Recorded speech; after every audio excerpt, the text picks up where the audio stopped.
This DVD will review the International Convention held in Rome, Italy from the 7th to the 9th of August 2009. This is Friday morning, the beginning of this 3-day International Convention in Rome, and brothers and sisters are flocking from many different countries and from all over Italy. In particular, we have many delegates come from America and Japan, as well as a large English session present now in Italy.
Keep on the watch.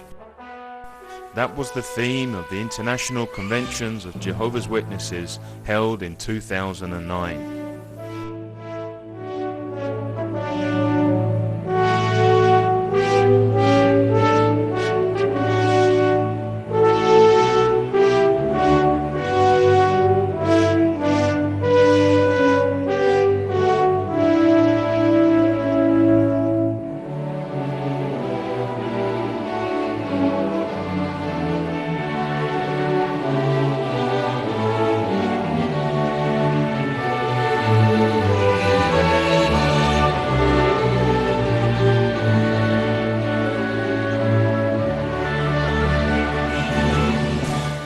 What brings individuals from different nationalities together in peace and unity?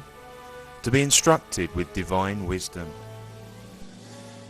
This is a fulfillment of a prophecy found in the book of Isaiah, chapter 2, verses 2 and 3, which reads in part, "And it must occur in the final part of the days, that the mountain of the house of Jehovah will become firmly established above the top of the mountains. And many peoples will certainly go and say, 'Come, you people, and let us go up to the mountain of Jehovah, to the house of the God of Jacob, and he will instruct us about his ways, and we will walk in his paths.'"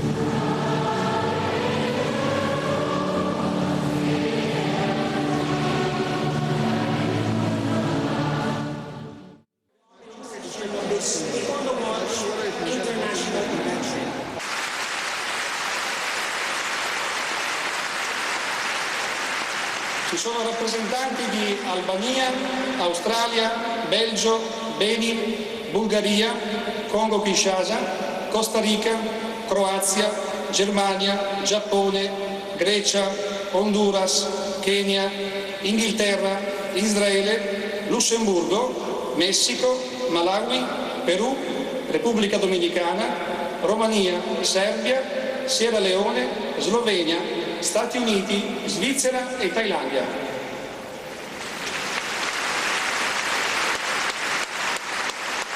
These representatives include missionaries, special pioneers in foreign service, Bethelite in foreign service, international volunteers, and traveling overseers in foreign service who have spent years helping people to keep on the watch. Later Christendom's clergy allowed drowsiness to overtake them during the ensuing centuries.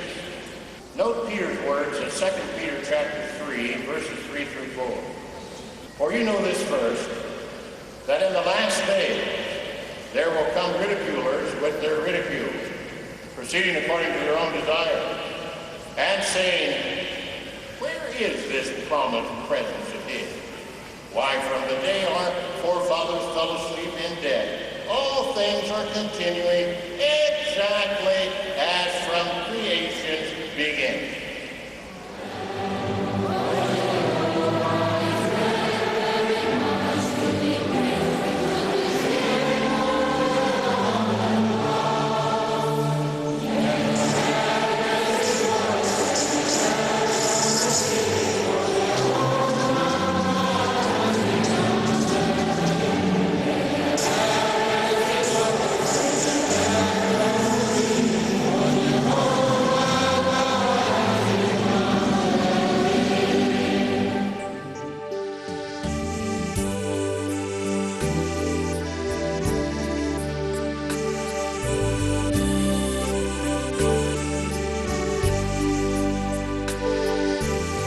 And here we can see the release of the new DVD entitled The Wonders of God's Creation Reveal God's Glory.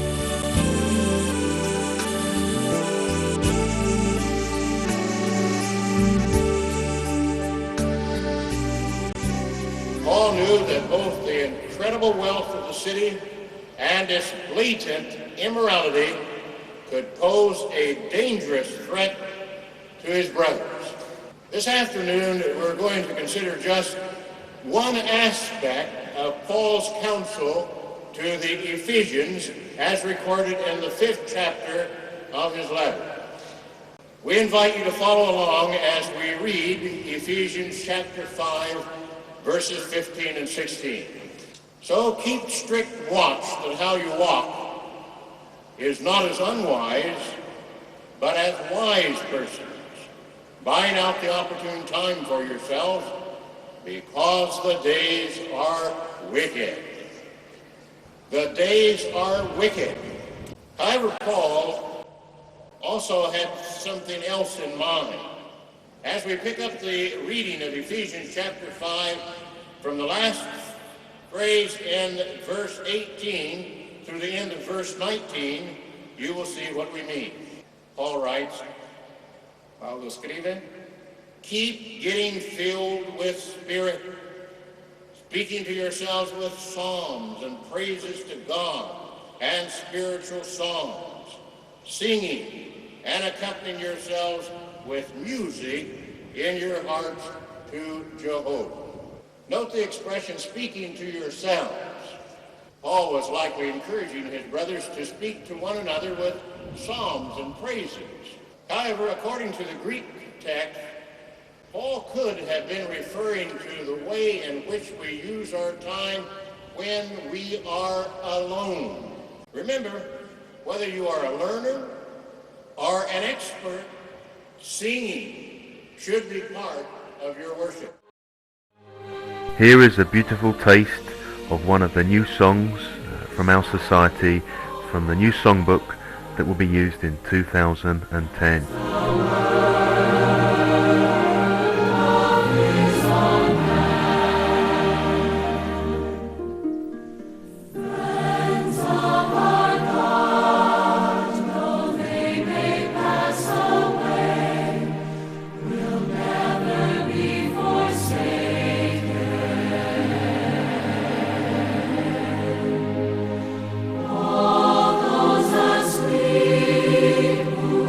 God's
What a wonderful surprise this was, the release of a new songbook. Do this too, because you people know the season, that is already the hour for you to awake from sleep. For now, our salvation is nearer than at the time when we became believers. Here the Apostle Paul is encouraging us to awake from sleep. This means specifically to be alert to accomplish our ministry, to wake people up spiritually. Here there was a demonstration on how to prepare in making effective return visits. Let me just check my notes here. The family was originally from Ghana. He had work, but sadly lost his job, and now they are surviving on his wife's wage. And it says here they have 3 young children to take care of. I felt so sorry for him. Actually, while you were both talking, I noticed in the background that he had the television on, and it was all about the economy crisis. And in fact, he even said that if things got worse, he was going to lose his home. He was very upset. Well, he's going through a difficult time at the moment. We really need to show our sympathy when we call and convince him that Jehovah God can help him and his family. Actually, something that might encourage him is here in the Bible Teach book. We could show him this beautiful picture of the paradise on page 35, and then tie in this scripture about Jehovah's people certainly building houses and having occupancy. Is that Isaiah 65:21? That's a beautiful scripture. I'm sure it will really appeal to him. Yes, in fact, the next verse says that in the future, Jehovah's people will each build their own home and never have to worry about someone taking it away from them. That sounds perfect. Those verses really show that even though he has financial problems now, he's got a wonderful, happy and secure future to look forward to. Okay, let's go and see if we can find him at home. Another part of this symposium was focus on improving your skills. This is certainly very important, and here there is a demonstration of seizing the opportunity to witness informally. Excuse me, please. Good morning. Can I say something? Yes? Are you people newlywed? Oh, actually we have been married for 15 years. Really? Oh, yes? Oh, you don't see happy married people nowadays anymore. Compliment. Thank you very much for your compliment. Darling, do you know that we used to give a good witness to that man? I agree with you, my dear. What can we do now? Look, I have a magazine in my bag. Do you think that will be fitting for him? Yes, success, how can you achieve it? Yeah, it's fitting for marriage. Anyway, let me go and give it to the man. Hello? Yes. Please, can I offer this magazine to you? Which talks about the scriptural reasons and the principles why all the witnesses are using to have successful marriage. Okay. I'll read it. And also regarding this symposium, the part maintain your sense of urgency. Yes, this is certainly a spiritual boost to all of us, and we certainly want to keep awake in these last days. Chapter 4, verse 16. And it reads, "Pay constant attention to yourself and to your teaching. Stay by these things, for by doing this you will save both yourself and those who listen to you."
This takes us to the important and serene moment of baptism.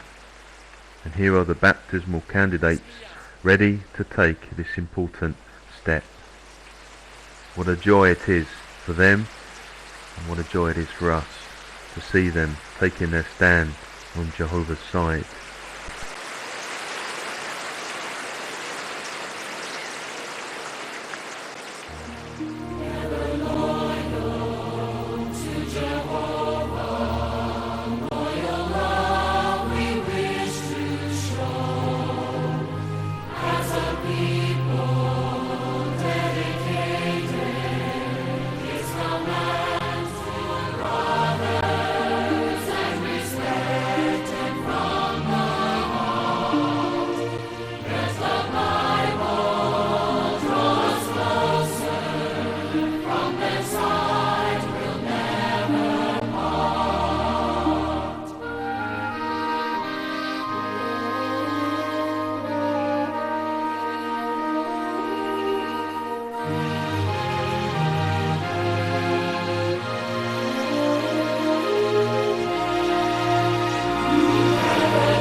is the way.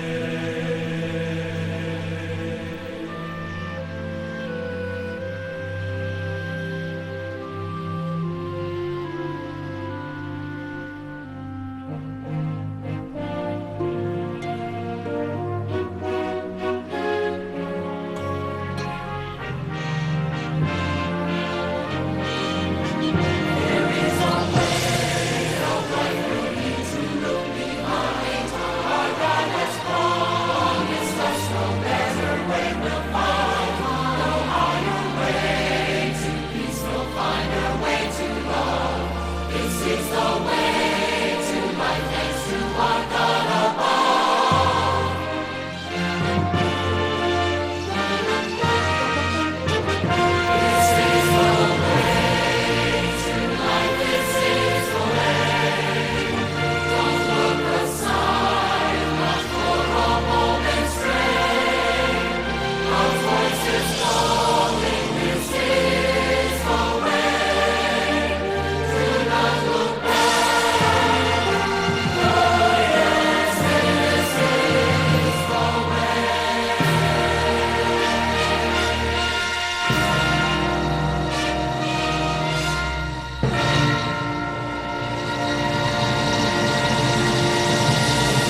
reach from door to door.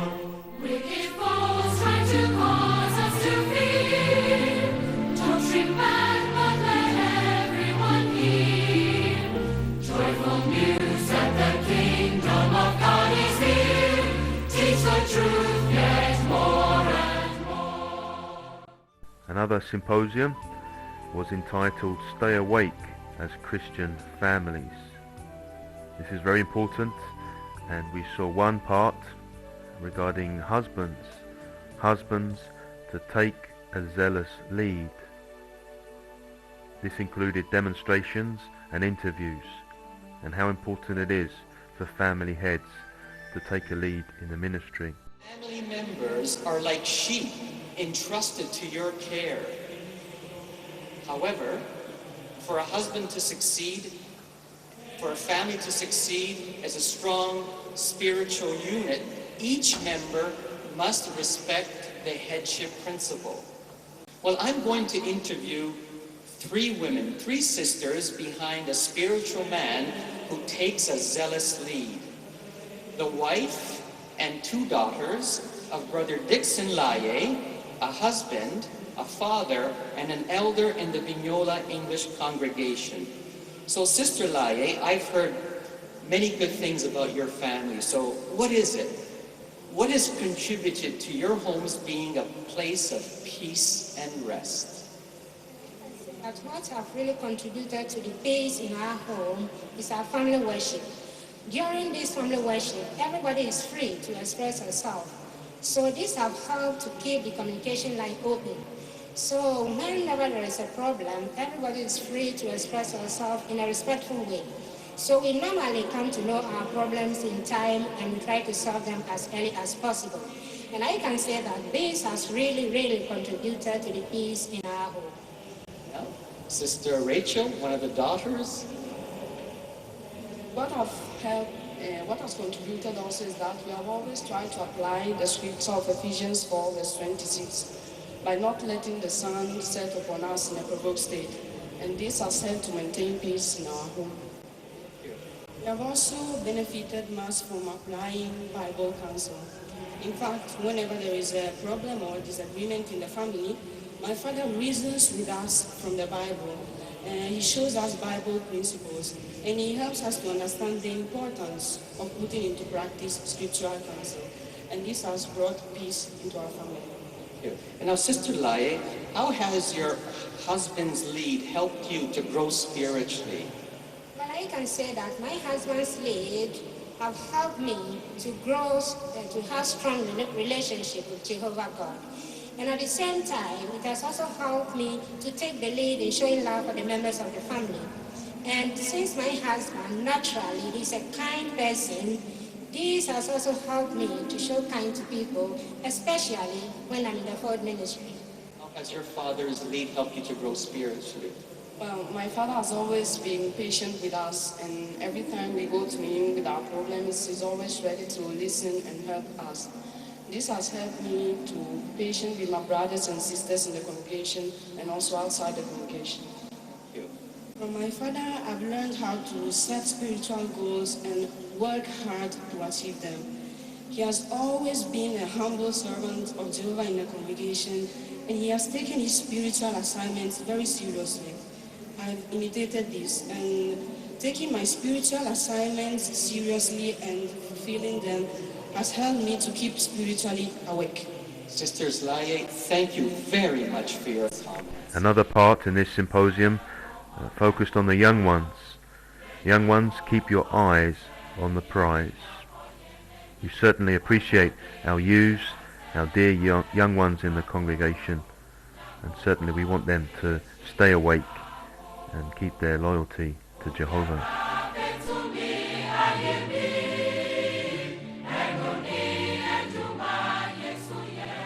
Have you been troubled by a landlord before? One young man from Nigeria living here in Italy felt he has been insulted by his landlord. He determined, before I go back to Africa, he said, I was to build a house I will call my own. Do you have the same desire to build a house of your own? That is natural desire. We all desire to have a place to live and to care for our family. But unfortunately, looking around the world today, in many lands, there is a housing crisis. Take example, in the United States alone, about 90% of people live in a crowded city. It is the same to many other countries of the world. For majority, having a house of their own is just a dream. But you know the good news? The good news is that Jehovah has made a strong promise to his people concerning housing. That promise, although not unseen now, is coming to be reality very soon. It is assured. Can you read with me the book of Isaiah chapter 65, verse 21, please? Isaiah 65, verse 21. It says, and they will certainly build houses and have occupancy, and they will certainly plant vineyard and eat their fruitage. They will certainly build. They will certainly plant vineyard. The Bible has made it clear that it is a certain. In coming paradise, the desire to have one's own house will be fulfilled. Under Christ's rule, Christ will direct his subjects in constructive and productive work. There will be no greedy landlord to exploit anyone. Each one will construct his own house and plant his vineyard. Jehovah did not only promise for housing, he went as far as promising the security and peaceful condition that will surround the environment. Notice how the book of Micah describes this beautiful situation. In the book of Micah, chapter 4, read with me verse 4, please. And they will actually sit, each one under his vine and under his fig tree, and there will be no one making them tremble, for the very mouth of Jehovah of armies has spoken. The promise is so guaranteed.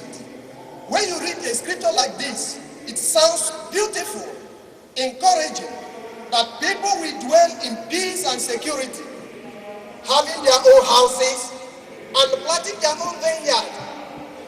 Are you not looking forward to that beautiful time?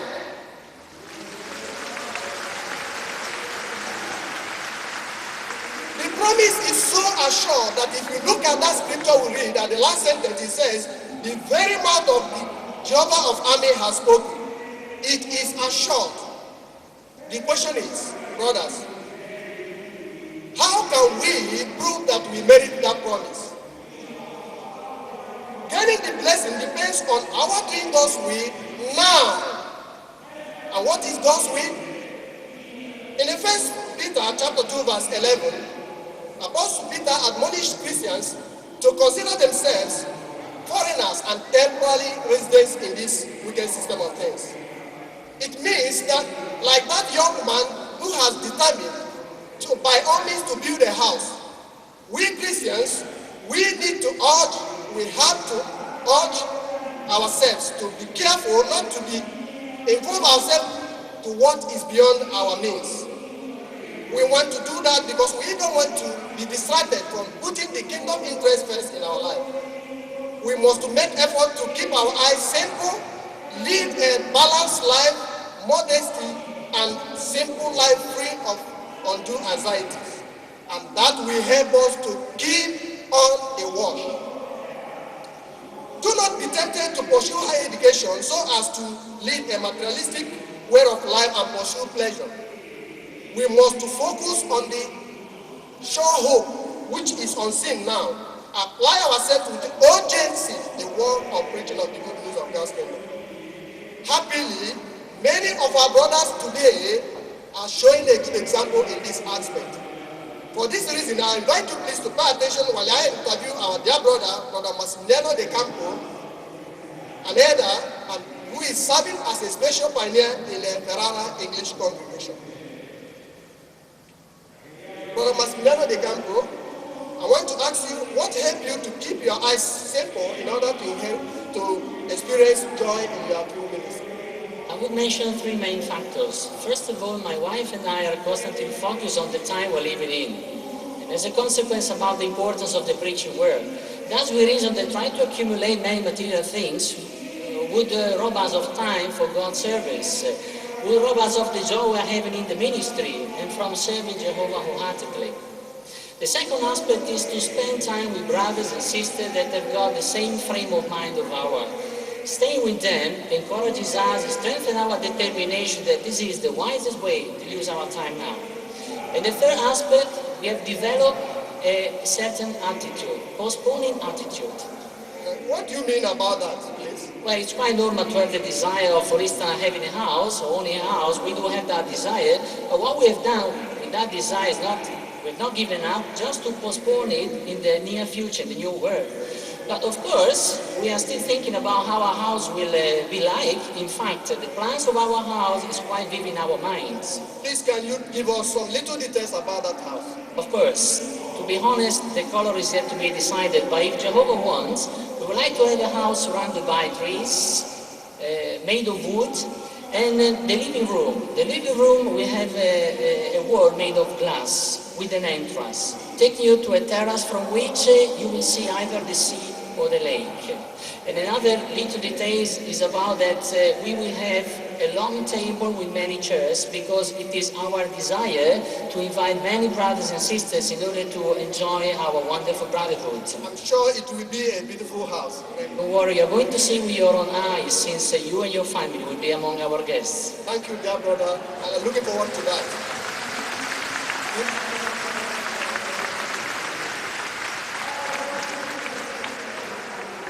So, unlike our brother, you can also picture your beautiful house in the new world in your mind now. But the goal is, we want to do Jehovah's will now. We don't want to be distracted from putting the kingdom interest first in our life.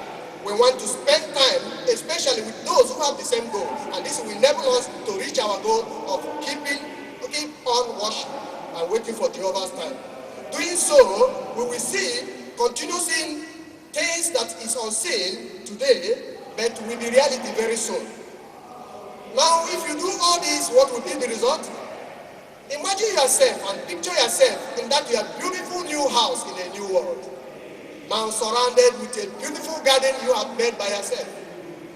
You have seated under the vine tree and looking in the beautiful sceneries, and your heart is full of joy and appreciation.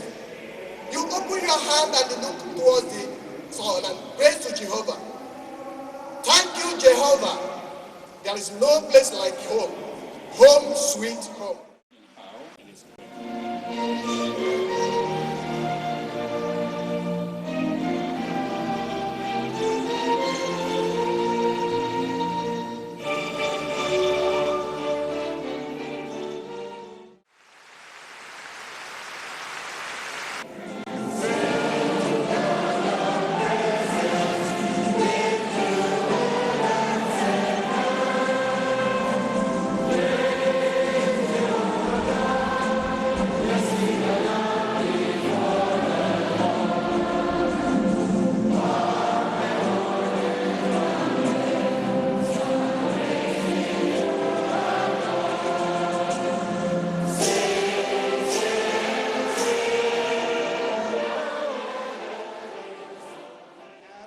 8,369 in the English section, which includes 470 of the Japanese. In total, at the convention, we have 59,851.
sisters.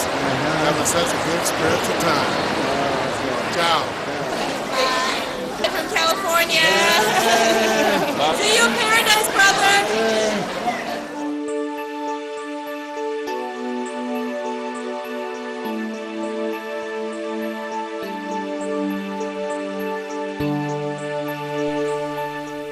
This takes us to the conclusion of the last day of this international convention, and brothers and sisters are saying goodbye to each other. It is not easy to leave this spiritual and special occasion, but what a joy to see such an international brotherhood. Some are even saying, "See you in paradise."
Here we can certainly see an international crowd and hear how beautiful it is to see our Japanese brothers and sisters singing this wonderful song entitled God's Promise of Paradise, that's taken from our old songbook that will also be in the new songbook, and certainly that is something we dearly look forward to in the future.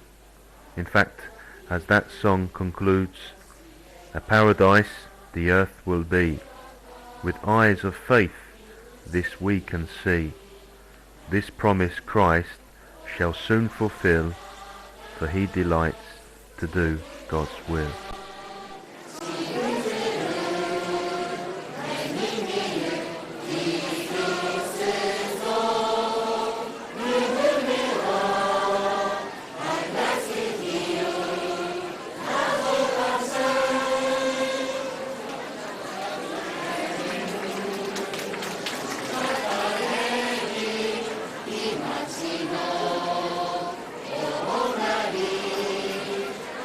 Giovanni,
this is the last goodbye, but it's not the end.